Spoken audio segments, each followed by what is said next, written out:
Habari za mchana huu, wapendwa mnaonitazama na mnaonisikiliza pia mchana huu.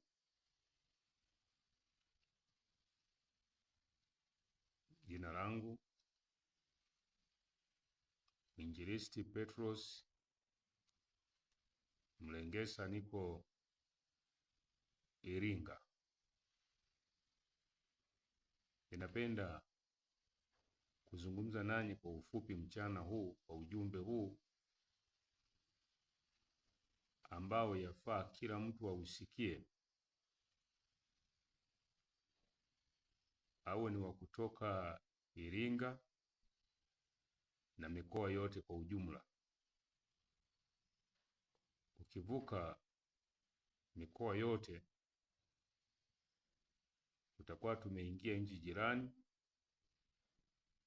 na ulimwengu wote. Natumai ni ujumbe unaokwenda sambamba na kuwaambia Waadventista wa Sabato sasa kumekucha. Hivi karibuni tumesikia kule Amerika kulikuwa na uzinduzi wa sanamu ya mnyama, yaani uzinduzi wa muungano wa serikali ya Kirumi na Uprotestanti, lakini serikali hiyo ambayo imeungana ni kati ya dini hizo zilizoungana, kati ya Catholic na Uprotestanti au makanisa yote yaliyojitenga na Rumi na Uislamu. Katika muungano huo wa dini na kushikamana mkono na serikali ya Marekani na kuwa kitu kimoja. Masuala yaliyofanyika katika siku ya tarehe 17 wakihitimisha kutoka siku ya tarehe 15, lakini 17 wakahitimisha kwa kutambua umuhimu wa kuwa na dini na serikali vikafanya kazi pamoja. Maana yake katika kitabu cha Ufunuo sura ya 13 unabii unatimia. Amerika ya Kiprotestanti sasa inakwenda kuacha kanuni za mbinguni na kuwa moja ya mataifa katili duniani.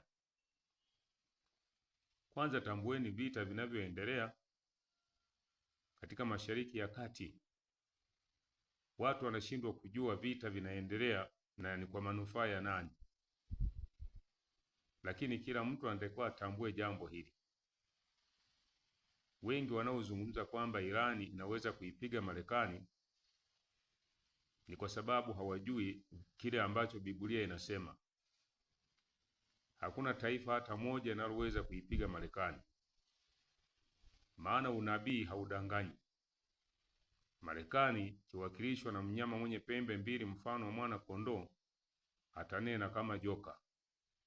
Na hivyo kabla ya kuja kwa Kristo mara ya pili, Marekani itapiga nchi zote. Nchi zote zitakuwa chini yake.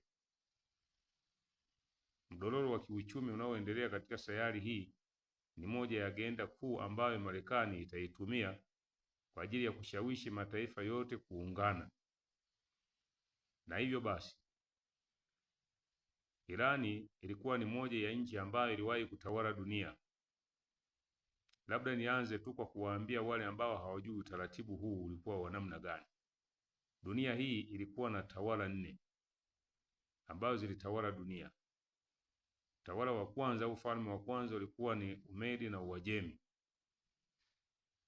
Utawala wa Babeli, sio Umedi na Uajemi, utawala wa Babeli. Utawala wa Babeli ndio ule ulikuwa chini ya mfalme Konstantine, kwa mfalme Nebukadreza. Huo ndio ulikuwa ufalme wa kwanza, lakini ufalme wa pili ulikuwa ndio Umedi na Uajemi.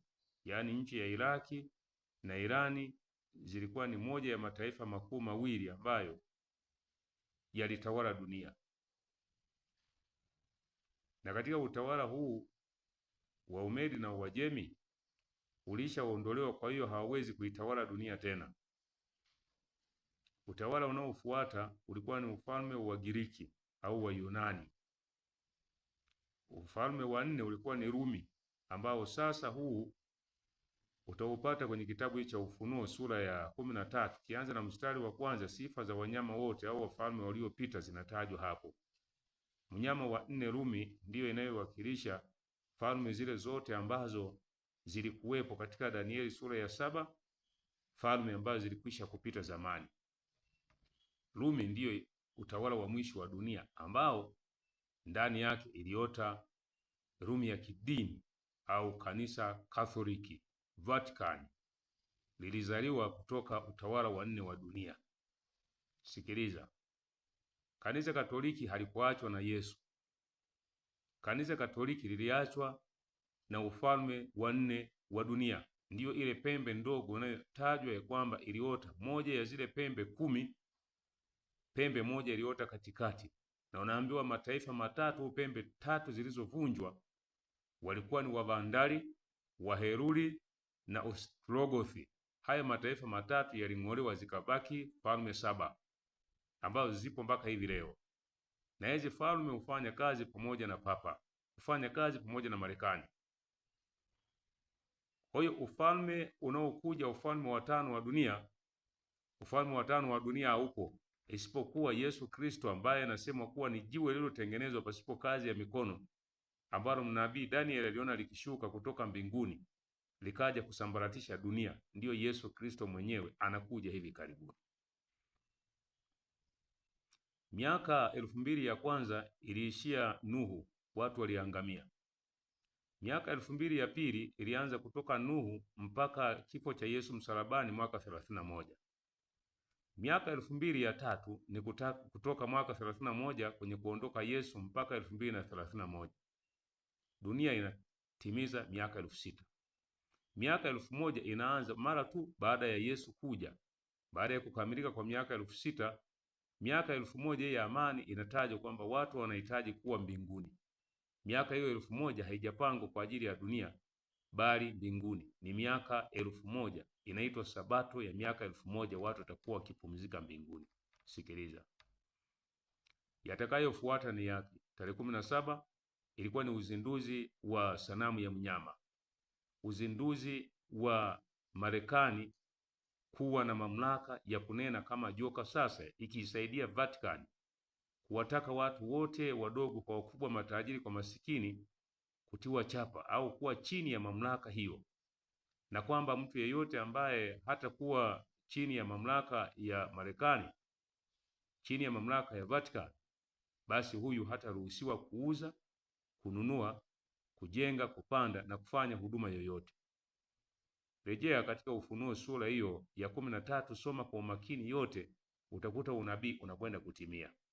Baada ya uzinduzi wa sanamu ya mnyama tarehe 17, kinachofuata ni nini? Sikiliza.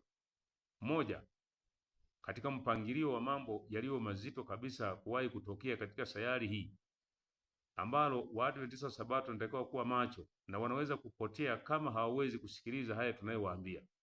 Jambo la kwanza kabisa ni uzinduzi wa sanamu ya mnyama ambao umefanyika tarehe 17 mwezi huu wa 5. Jambo la pili linalofuata itakuwa ni amri ya Jumapili.